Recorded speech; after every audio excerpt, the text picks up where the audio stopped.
The rain was hitting my windshield pretty hard when I sat in that parking garage, staring at my phone screen, showing 23 missed calls. Just 2 days earlier, Oliver Stanton had looked me straight in the eye and told me I wasn't ready for a promotion. Now, everyone at Zenith Solutions was calling me like the building was on fire. My name is Charles Henderson. I am 49 years old, and until that conversation with my boss, I thought I knew exactly where my career was heading. Turns out I was wrong about a lot of things. I have been at Zenith Solutions for 8 years now. Before that, I spent 12 years in the Navy handling logistics operations. When you are responsible for getting supplies to ships halfway around the world, you learn pretty quick that details matter. Every system, every process, every backup plan, they all have to work perfectly or people get hurt. That mindset served me well in corporate America, maybe too well. When I started at Zenith, the operations department was a complete disaster. My predecessor had left without any documentation, no handover notes, nothing. It was like walking into a house where someone had cut all the electrical wires and removed all the labels. I spent the first 6 months rebuilding everything from scratch, working until midnight most nights, coming in on weekends, mapping out every process, and creating detailed guides for everything. My son Henry was only 7 then. This was about 5 years after my wife passed away. And I remember him asking why Daddy was always at work, but I thought it would pay off eventually. That is what they tell you, right? Work hard, keep your head down, and you will get recognized. For 8 years, I was the guy who made sure everything ran smoothly. When our biggest client, Summit Industries, had urgent requests, I was the one who stayed late to handle them. When systems crashed, I fixed them. When processes broke down, I rebuilt them. I created training materials, documented every workflow, and basically became the institutional memory of the entire operations department. Oliver Stanton became my boss about 3 years ago. Nice enough guy, about 4 to 5, very focused on the big picture stuff. The problem was he never bothered to learn any of the actual systems. Why would he? I had everything running so smoothly that he could focus on strategic planning and executive meetings. What I did not know was that Oliver had other plans for the department. His son Bradley had just graduated with a master's degree. 26 years old, smart kid. But he had never worked a day in operations. Never handled a crisis at 2 in the morning. Never had to explain to an angry client why their shipment was delayed. Never had to rebuild a system from nothing. The promotion meeting happened on a Tuesday. I had prepared a comprehensive presentation showing how I had improved efficiency by 35% over the past 2 years, reduced errors by 60%, and personally managed the Summit Industries relationship that brought in $8 million annually. Oliver flipped through my portfolio for maybe 5 minutes before setting it aside. "I appreciate everything you have done, Charles," he said, not really looking at me. "But I have been thinking about the direction of this department. We need fresh perspectives, new energy. Bradley will be joining us next month as Senior Operations Manager." Senior Operations Manager. That was the position I had been working toward for 8 years. "I see," I said. "And where does that leave me?" "You will continue in your current role. Bradley will need someone experienced to help him get up to speed." Translation: I do all the work while his son got the title and the salary bump. I kept my expression neutral the way they taught us in the Navy. "I understand. Thank you for the feedback." "Great. I am glad we are on the same page. Bradley starts Monday, so maybe you can prepare some orientation materials over the weekend." That is when something clicked for me. I had been working weekends for 8 years. I had missed Henry's baseball games, school plays, parent-teacher conferences. I had given this company everything, and they wanted me to spend my weekend preparing to train my replacement. I stood up, shook Oliver's hand, and walked out of his office. But instead of going back to my desk, I walked straight to the parking garage. That is where I made the decision that changed everything. I was not going to quit in anger. I was not going to storm out or make a scene. I was going to do something much more effective. I was going to follow my job description exactly as written. See, here is what Oliver and the executives did not understand. My official job description was pretty basic. Manage daily operations within assigned scope. Coordinate with other departments as needed. Maintain client relationships within operational parameters. standard corporate language that did not come close to describing what I actually did every day. What I actually did was arrive at 7 in the morning to prep briefing notes for Oliver's 9 o'clock meetings. I answered emails for 3 different departments because somehow I had become the person for any operational question. I solved problems before they became crises, staying late to make sure nothing exploded overnight. But my job description said 9 to 5, so that is what I was going to do. I drove home that Tuesday evening and did something I had not done in years. I turned off my work phone at 5:30. Henry was shocked when I walked in the door at 6 instead of 8 or 9. "Dad, why are you home so early?" I decided my time was more valuable than I thought. I told him. "Want to throw a baseball around before dinner?" His face lit up. Wednesday morning, I arrived at exactly 9. No briefing notes for Oliver, no getting ahead of the day's crisis. I answered emails addressed directly to me and forwarded everything else to the appropriate departments. When my phone rang with questions about processes that were not technically my responsibility, I politely directed callers to the relevant department heads. By lunch, people were starting to notice. Susan from accounting stopped by my desk with a confused expression. "Charles, did you see the email about the Summit Industries shipping schedule conflict?" "I did," I replied, continuing to work on my assigned quarterly report. "So, can you fix it like you usually do?" "That is actually a logistics coordination issue. I forwarded it to shipping and procurement. They will need to work it out together." Her eyebrows went up. "But you always handle these cross-department things." "I have been advised to focus more on my core responsibilities," I said with a smile. "I am just trying to be more efficient with my time." The look of confusion on Susan's face told me everything I needed to know. Nobody had ever bothered to understand what my actual job was supposed to be versus what I had been doing all these years. By Thursday, the cracks were really starting to show. The Summit Industries issue had escalated because shipping and procurement could not figure out the workaround I would normally handle in 10 minutes. 3 other clients had routine requests that were sitting in various departments because nobody knew the proper escalation procedures. I watched it all unfold with the detached interest of someone observing a science experiment. Every email that sat unanswered, every phone call that got transferred 3 times, every urgent request that nobody could handle, it was all documented in my comprehensive operations manual that apparently nobody had ever bothered to read. Paul from procurement wandered by my desk around 2 in the afternoon looking frazzled. "Charles, the purchase order is stuck in approval hell. Can you work your magic? What seems to be the issue?" I asked, genuinely curious. "The system will not accept their new billing address, and nobody knows how to override it." I nodded thoughtfully. "That process is covered in Section 7 of the Operations Manual.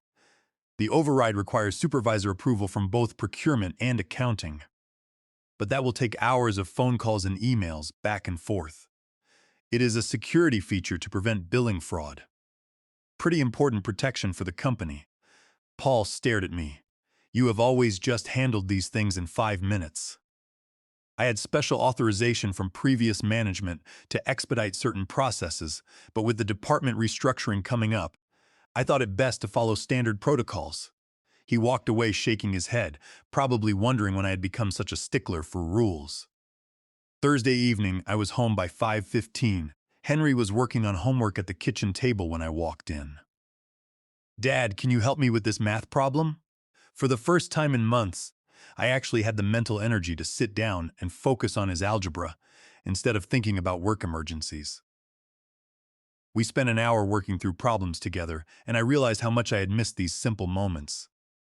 "You know, Dad," Henry said as we finished up, "you seem different this week." "Different how?" "Less stressed, I guess, like you were actually here when you were here." Smart kid.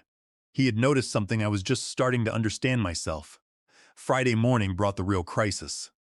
I arrived at 9 to find chaos in full swing. Oliver was pacing outside the conference room, Bradley was already there looking overwhelmed, and Edward Foster, our regional director, had apparently been called in for an emergency meeting. The receptionist flagged me down before I could reach my desk. "Charles, they need you in the conference room immediately."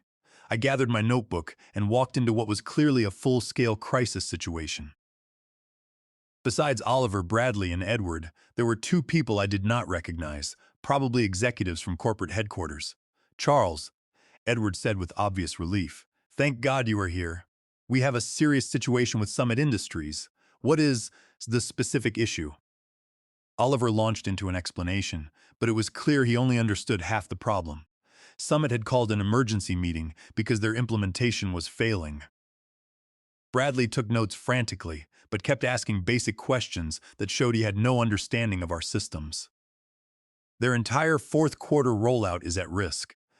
One of the corporate executives said they are threatening to pull the contract if we cannot resolve this today. I reviewed the issue details they had gathered. It was actually a fairly straightforward problem if you understood the system dependencies and had access to the right documentation. This is a known issue with their custom configuration. I said the resolution is documented in the Implementation Guide, Section 12. It requires coordinating changes across 3 different systems in a specific sequence. Bradley was frantically flipping through his copy of the manual. Which section exactly? Section 12, subsection 4.7 through 4.2.12. The process takes about 3 hours if you follow the step-by-step procedures. Edward leaned forward. Can you handle this immediately? I checked my watch. I have the quarterly compliance review scheduled at 11. That is due to federal regulators by end of day, so it cannot be rescheduled. The compliance review can wait, Oliver said quickly. Summit is more critical. I understand Summit is important, I replied. However, missing the regulatory deadline results in automatic penalties and potential license suspension. That would affect all our clients, not just Summit. The room went silent. You could practically hear everyone calculating the implications. What are our options? Edward asked carefully. Well, Bradley could handle the Summit issue using the documented procedures. It would be excellent training for him, and I would be available for questions between compliance review sessions. Bradley looked like a deer in headlights. I do not think I am ready for something this critical. The documentation is very detailed, I said encouragingly. Everything is laid out step by step. This is exactly the kind of hands-on experience you will need in your new role. Oliver's face was getting red. Charles, we need you to fix this personally. I am happy to take point on Summit, I said, if you would like me to reschedule the compliance review, but I want to be clear about the regulatory implications. Edward held up a hand. Let us think this through. What would it take to handle both? I considered the timeline. The compliance review is scheduled in 2-hour blocks. I could handle the most critical Summit fixes between sessions, but the full resolution would not be complete until after 5. That is cutting it very close with Summit's deadline. The corporate executive noted it is. I agreed. In the past, I would have stayed until midnight to handle both. But I have been reflecting on work-life balance lately. My son has a baseball game tonight that I have already missed twice this month. The silence was deafening. Edward finally broke the silence. Charles, let me be direct. What would it take for you to handle this crisis the way you always have? I looked around the room at the faces staring at me. These people had relied on my expertise for 8 years without ever acknowledging what I actually contributed. Now suddenly my work-life balance was their emergency. Well, I said slowly, I suppose we should discuss what my role actually is here. Your role is to solve operational problems, Oliver said. According to my job description, my role is to manage daily operations within assigned scope. The Summit implementation falls under project management, which reports to a different department. The corporate executive leaned forward. Are you saying you will not help? Not at all. I am saying that if we want to resolve this properly, we need to clarify responsibilities and authorities. Bradley is starting as Senior Operations Manager on Monday. This seems like an excellent opportunity for him to learn the systems. Bradley spoke up, his voice shaky. Charles, I appreciate your confidence, but I am not ready for something this high stakes. I turned to him with genuine kindness. Bradley, you have a master's degree. You are smart and capable. The only difference between you and me is that I have seen these problems before, but every expert was once a beginner. But what if I mess it up? Then we will fix it. That is how you learn. The documentation is comprehensive and I will be available for guidance. Oliver was getting impatient. We do not have time for training exercises. Actually, we do. I said the summit issue is not going anywhere in the next few hours. It has been building for weeks because nobody wanted to follow the proper implementation procedures. A few more hours will not change anything. Edward studied me carefully. Charles, it seems like something has changed in your approach this week. You are right. I have been doing some thinking about my career trajectory and what I want my legacy to be. And what conclusion did you reach? That I have been enabling a system that does not work. By constantly stepping in to solve problems outside my official role, I have prevented the company from building proper processes and developing other people's capabilities. The room was quiet except for the hum of the air conditioning. Let me ask you something, I continued. What happens when I retire or get hit by a bus or decide to take that job offer from Vanguard Industries? The corporate executive's eyes sharpened. What job offer? A competitor reached out last month. Director of Operations, 35% salary increase, full remote flexibility. I have not responded yet because I have been loyal to Zenith. I was not lying. Vanguard had reached out, though I had not seriously considered their offer until this week. Edward and the corporate executive exchanged glances. Oliver looked like he was going to be sick. Perhaps we should discuss this privately, Edward said. Bradley, why do you not start reviewing the summit documentation with Charles's guidance? Everyone else, let us step into my office. As Bradley and I walked to my desk, he seemed overwhelmed. Charles, I want you to know I never asked my dad to give me this promotion. I know you deserved it. I stopped walking and looked at him. Bradley, you seem like a good kid, but here is the thing. This is not about what you asked for or what you deserve. It is about what is best for the company and what is best for you. What do you mean? If your father had promoted you over me without proper preparation, you would have failed. Not because you are incompetent, but because you are not ready. That failure would have damaged your confidence and your reputation for years, Bradley nodded, slowly. I had not thought about it that way. Leadership is not about getting the title first and figuring it out later. It is about developing the competence to handle the responsibility. If you are serious about operations management, you need to learn these systems inside and out. We spent the next hour going through the summit documentation. Bradley was actually quite sharp. He asked good questions and grasped concepts quickly. With proper mentoring, he could become a solid operations manager in a couple of years. Around noon, Edward returned to my desk. Charles, could I speak with you privately? We walked to his office where the corporate executive was waiting. I noticed Oliver was not there. Please sit down, Edward said. I want to be completely transparent with you. We have made some serious mistakes in how we have managed this department. What mistakes specifically? The corporate executive spoke up. We have created an unsustainable dependency on your expertise without appropriate recognition or compensation, and we have allowed personal relationships to influence professional decisions. I waited for them to continue. We would like to offer you the position of Director of Operations, reporting directly to me, Edwards said. 35% salary increase, authority to restructure the department as you see fit, and full hiring authority for 2 additional senior positions. It was a good offer, not as dramatic as the 75% increase I had fantasized about, but realistic and fair. What about Bradley? I asked. Bradley will start as an operations associate and work his way up under your guidance.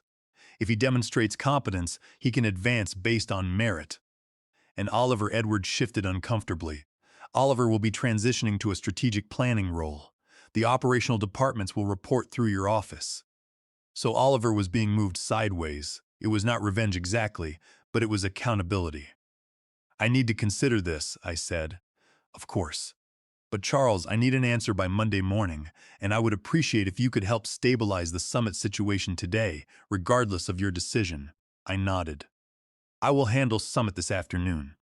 Bradley can assist and take detailed notes. As I walked back to my desk, I thought about what had just happened. They were offering me everything I had wanted.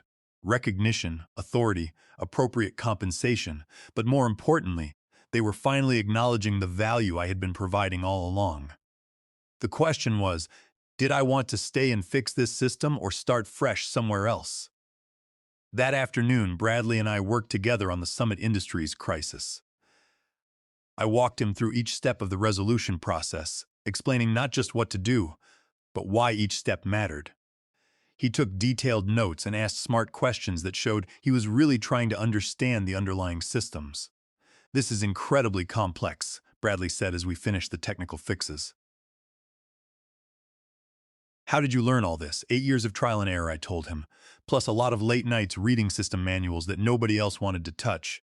I had no idea how much went into this job. My dad made it sound like basic project coordination. I looked at him carefully. Bradley seemed genuinely humbled by the experience. "Your dad is not wrong that it involves coordination, but operations is about understanding how all the pieces fit together and what happens when they do not." We wrapped up the summit fixes by 4:30. Their system was running smoothly again, and Bradley had a comprehensive set of notes for handling similar issues in the future. As I was packing up to leave at 5, my phone buzzed with a text from Henry. "Dad, game starts at 6:30. Will you really be there?" I looked at that text for a long moment. For 8 years, the honest answer would have been probably not. Tonight, the answer was different. "Would not miss it," I texted back. Henry's baseball game was everything I had been missing. He pitched 4 strong innings, and I got to see him strike out the cleanup hitter with a curveball I had taught him last weekend. After the game, we went for ice cream and talked about school, his friends, and his plans for summer. "Dad," he said as we sat outside the ice cream shop, "are you going to keep coming to my games?" "That is the plan, buddy. I have been working too much, and I do not want to miss any more of your seasons." "Good," he said, grinning, because Tommy's dad never misses his games, and I was getting jealous. That hit me harder than I expected. My 12-year-old son had been watching other fathers show up while his dad was stuck in meetings about quarterly reports. Over the weekend, I thought long and hard about Edward's offer. The director position was everything I had worked toward: recognition, authority, and the ability to build systems that would help other people advance instead of getting stuck like I had. But there was also something appealing about the fresh start that Vanguard Industries represented. No history of being overlooked. No colleagues who still saw me as the behind-the-scenes problem solver rather than leadership material. On Sunday evening, I made my decision. Monday morning, I arrived at 8:30, a compromise between my old 7 routine and the strict 9 I had been maintaining. I went straight to Edward's office. "I am accepting your offer," I told him, "but with 2 conditions." Edward nodded. "Go ahead. First, I want full authority to hire and develop talent from within the company. Too many good people get overlooked because they are not in the right positions to showcase their abilities." Agreed. Second, I want to implement a comprehensive cross-training program. What happened this week should never happen again. No critical knowledge should exist in only one person's head. Also agreed. Anything else? Just one thing.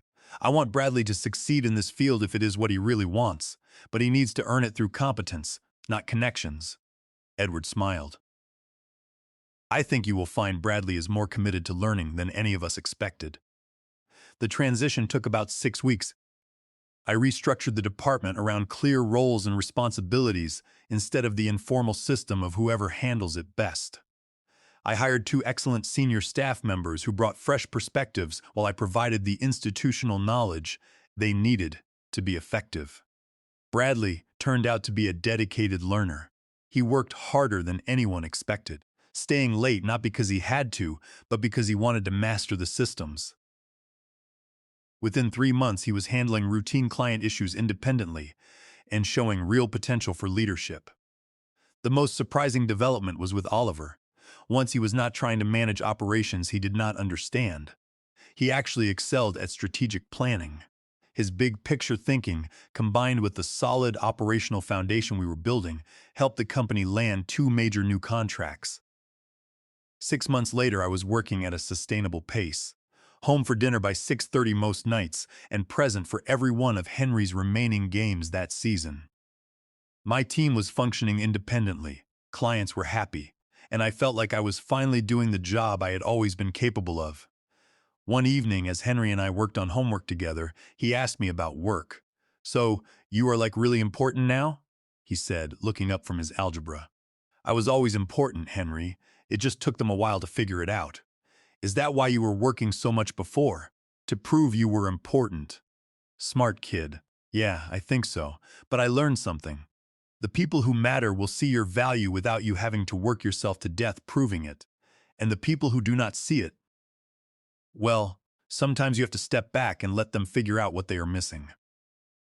As I watched my son work through his math problems with the same methodical approach I tried to teach him, I realized that the best response to being undervalued is not anger or revenge. It is demonstrating your worth so clearly that it becomes impossible to ignore. The promotion to director came with respect, authority, and the ability to build something better. But the real victory was simpler than that. I was finally being seen for what I had always been capable of doing, and I was home for dinner every night to help my son with his homework. If you have ever felt invisible at work despite doing excellent work, remember this. Your value does not disappear just because others cannot see it. Sometimes the most powerful thing you can do is stop making their blindness your problem and start making your worth impossible to ignore. During this entire ordeal, I uncovered some deeply troubling issues that Oliver had been hiding. While cleaning up the old server files, I stumbled upon unauthorized vendor agreements. Upon closer inspection, it was clear that Oliver had committed California Penal Code Section 470 forgery by signing my name on documents I never approved. Furthermore, his handling of the company's financial assets constituted a clear breach of fiduciary duty. The contracts he had signed with these shady vendors were completely void ab initio because they lacked proper authorization and legal standing. It did not stop there. I discovered that a new product design he was pushing through was actually a blatant 17 USC, 106 and 35 USC. The paragraph 271 patent infringement on a competitor's intellectual property. I also found out that he was involved in a messy divorce, where his wife had invoked their prenuptial agreement infidelity clause after catching him in a lie. To make matters even worse, I learned through the grapevine that his own father was suing him for California Welfare and Institutions Code 15.6.10.2030, elder financial abuse, after Oliver had drained his retirement accounts to cover his tracks. As if that was not enough, Zenith Solutions had recently closed a small satellite office without giving the employees the required 60 days notice, directly violating the Warning Act, all under Oliver's directive.